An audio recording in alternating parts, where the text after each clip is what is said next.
So I have a little laundry to air, so just give me 1 second.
Point well taken. Yes. And based on the humor, I guess we all can relate somehow. So through the humor and the surprise ending of this video, we see the moral lesson about judging our neighbor, which is actually the very same message that we find in Matthew chapter 7, verses 3 through 4. Why do you see the speck in your neighbor's eye, but do not notice the log in your own eye? Or how can you say to your neighbor, hey, let me take the speck out of your eye, while the log is logged in your own? So it seems that individuals, a majority of individuals, even the ones who consider themselves the most woke or spiritually awakened, seem to be very attracted to the dirty laundry of others. And we need to be reminded over and over again, do our windows need some cleaning? And when we just take that moment, right, knowing that if we are occupied with this problem, let me just take a back step. Question for you. Just think, and I want you to be really, really honest. I mean, really honest. Over the past week or two, did you notice anybody's dirty laundry? Not so much when it's slapping on my face. Okay. The insidiousness of it, the dirty laundry that looks like you're driving too slow, you're in my way, move along. Who does he think he is wearing that? Or my coworker doesn't have a clue. spouse doesn't love me the right way is clueless. And we go on and on. Just look at the Super Bowl, right? We had our halftime show with J-Lo and Shakira. Well, that night and the next day, was it too provocative? Was it this? Was it that? And we go into looking at the dirty laundry. And it occupies our time and space, right? And then when we're so noticing the dirty laundry of others, we can air it out in our minds over and over. Why don't he or she? What's wrong with he or she? On and on and on. And not only do we air it out in the courtroom of our minds, but we talk to others, we criticize others, we gossip about others. And now I'm not telling you anything new, right? However, it almost seems like a societal addiction. We've been so ingrained and we don't even realize how much we are doing it at times. So you see, when we are engaged in the practice of judging or being critical to others, we dirty up our windows. They become filled with soot and dirt, and we no longer can see clearly. And we see through the lenses of our hurts and our unhealed, limited beliefs that we hold. And when we are looking out of dirty windows, we cannot see good. There's no chance of it. We can't even glean an opportunity to know our own goodness, to experience the joy of our own being. And when dirty laundry presents itself, it is an opportunity for us to go within and to wash our own clothes, to wash our own windows. And so what I would like to do over the next couple of weeks, today I'm going to give a foundation about our power of wisdom. Joyce introduced the power of the month beautifully today, and I'm going to go a little bit deeper about our aspect of wisdom so that we know what it is. And then over the next couple of weeks, in the season of Lent, the season of fasting from those behaviors that dirty up our window, we are going to do a judgment fast. And I'm going to invite you into that. And so we're going to really look at the anatomy of judgmentalism. And judgmentalism is an aspect of our power of wisdom. You see, we are always using all of our powers. And then the question we ask ourselves is, from what state of consciousness, from what place in my being am I using it? And when our windows are dirty and we don't have an understanding and we're coming from personality mind, the aspect of judgment or judgmentalism, being critical and gossipy, finding fault in others, pointing it out, only able to see, are there people in your lives, honestly? Let's just take that moment again. Are there individuals in your life where you see no good at all? Where you have a whole story about them and their faults. And you are looking to prove that. Because that's how the personality mind works. We have this thought, concept, and if we're not aware, if we're not going to that deeper place, we are looking to prove it. Because we have to be right. Right? So before we go into that invitation, you can start that right now, just start noticing that. But before we start looking into that judgment fast, I would like to again talk about the power of wisdom. And when we look at our power of wisdom, there are three aspects of wisdom. that we engage.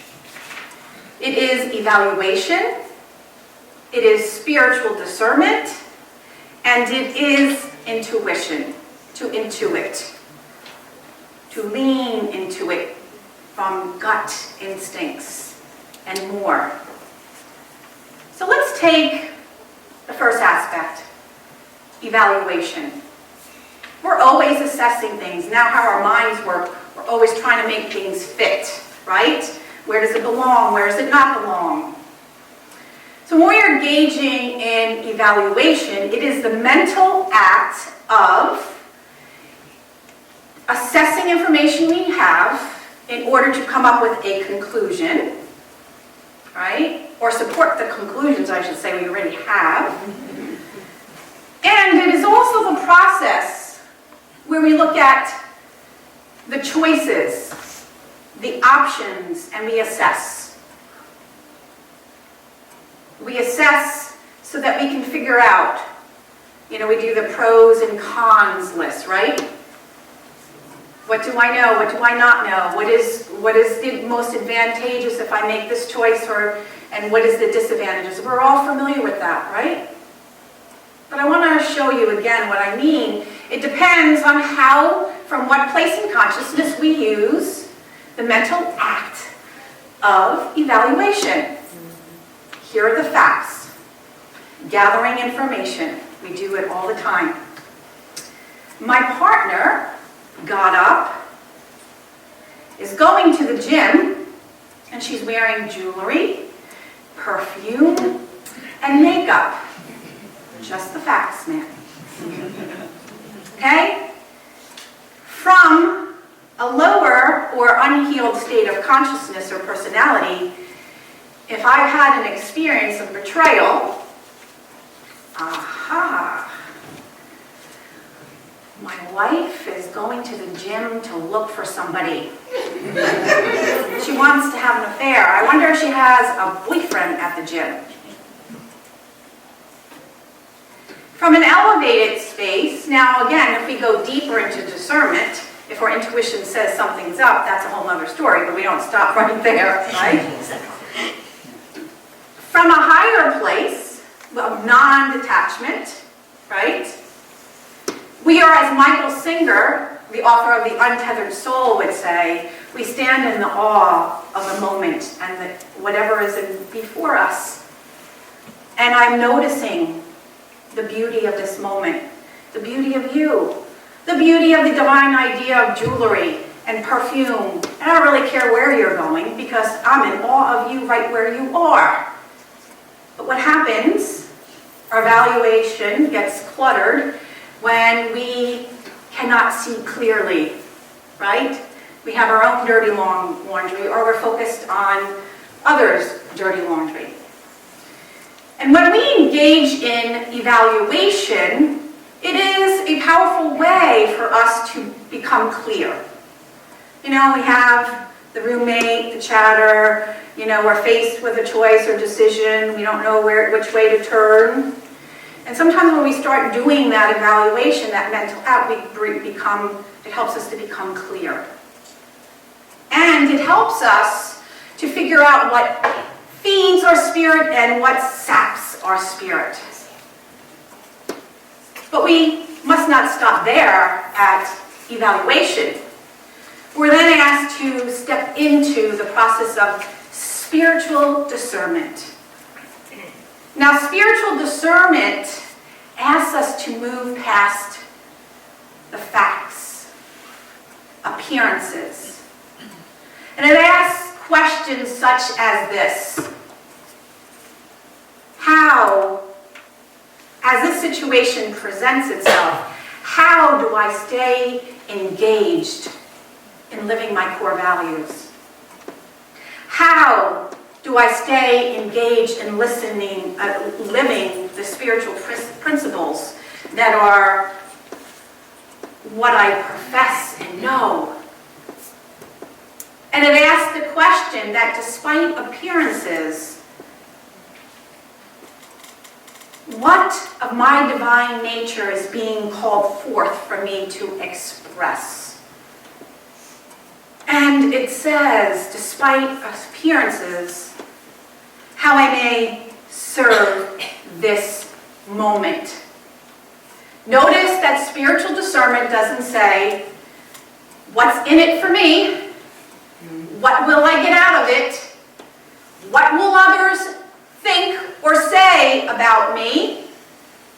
How will I get rich? Now, I'm saying money isn't bad, but it's wholly a different question. And when we activate spiritual discernment, we move past those lists and go deeper within our being. And we engage the tools, the practice, the devotionals of prayer.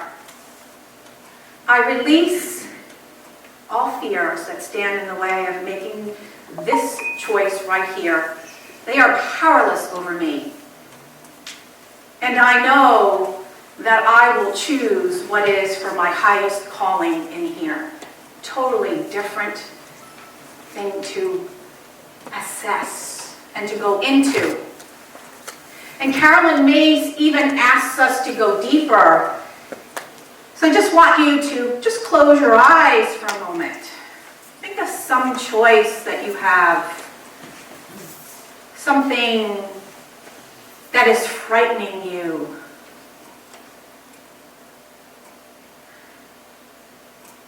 And just reflect on these questions.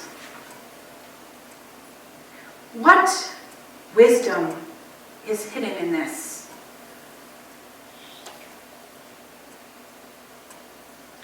What is the wise way to respond?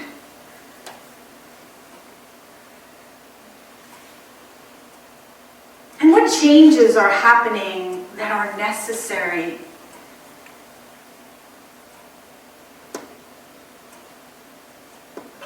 What changes am I fighting that are bringing me pain?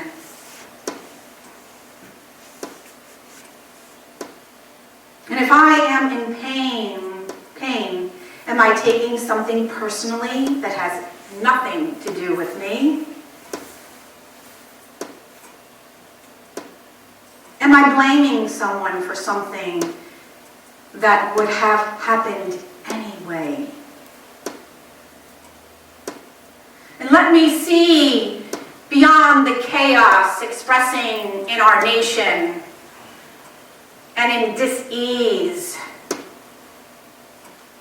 And how may I serve this moment opposed to hiding and complaining and perseverating and spreading fear? Take a deep breath and exhale.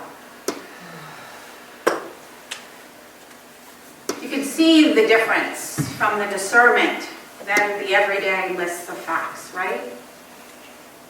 And then the other aspect of wisdom is our power of intuition. It is our inner GPS, so to speak. But it's not, it moves us past facts to instinct. We are all intuitive.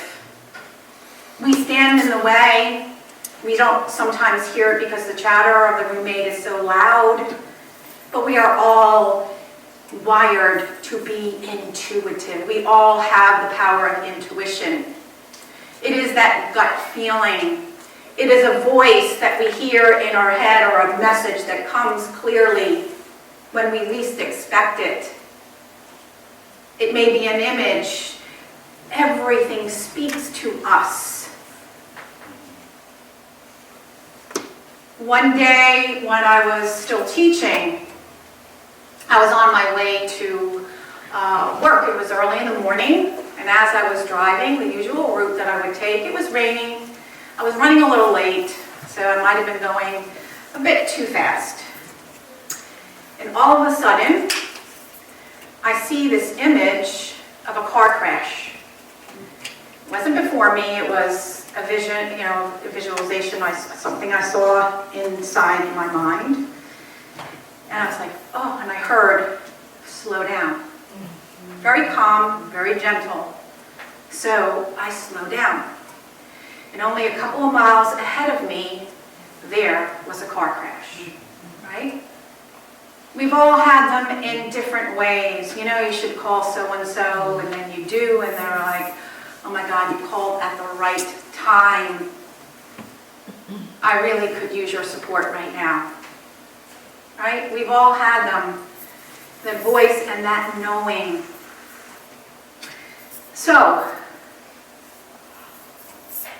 how does intuition differ from the normal everyday talking? How do we distinguish that? I mean, we all know that for ourselves, right? We all know how we receive our intuition. Is it through a voice? Is it through speaking? Is it a knowing? Is it, as Linda Martello Whitsitt talks about in Divine Audacity, she says intuition is our aha and uh-oh power. That we get it, right? So here are some of the ways that you perhaps might recognize the voice of intuition versus personality self. Intuition gives clear guidance rather than fuzzy options or thinking. Intuitive guidance reveals rather than controls or demands. Intuition inspires rather than drives or forces something to happen. Intuition invites us to a higher expression of being. And intuition evokes calm and peace despite appearances of conflict and turmoil. It's like being the eye, capital I, of the storm. And intuition can see goodness even in the worst fearful situations. And so, my friends, as we prep up for our judgment fast. Did you say fast? Fast. F-A-S-T. Festival. Oh, Fast. Our power of release, relinquishment, or letting go of. I just invite you just to notice how you are engaging your power of wisdom. How you're engaging evaluation. Are you doing spiritual discernment, or are you just doing your lists or relying on your five senses? And how much are you in touch with your intuition? How does it speak to you? Those are all things that I invite you into. And in closing, I'd like to share another humorous story. It's about baseball and umpires. There is a story of a reporter at a baseball umpire convention. And the reporter is interviewing umpires and how they make split-second decisions in hotly contested games. What pressures they are under to make the call. The reporter was especially interested in how these umpires call balls and strikes when the baseball travels at nearly 100 miles an hour and just cuts to the corner of the plate. He asked one umpire how he could make such a snap decision, and the umpire replied, "Well, son, there's balls and there's strikes, and I calls them the way I see them." The reporter thanked him and caught up with another famous umpire. He asked him the same question. This umpire said, "There's balls and there's strikes, and I calls them the way they are." Pursuing another old-time umpire, the reporter received this answer: "There's balls and there's strikes, but they ain't nothing till I call them."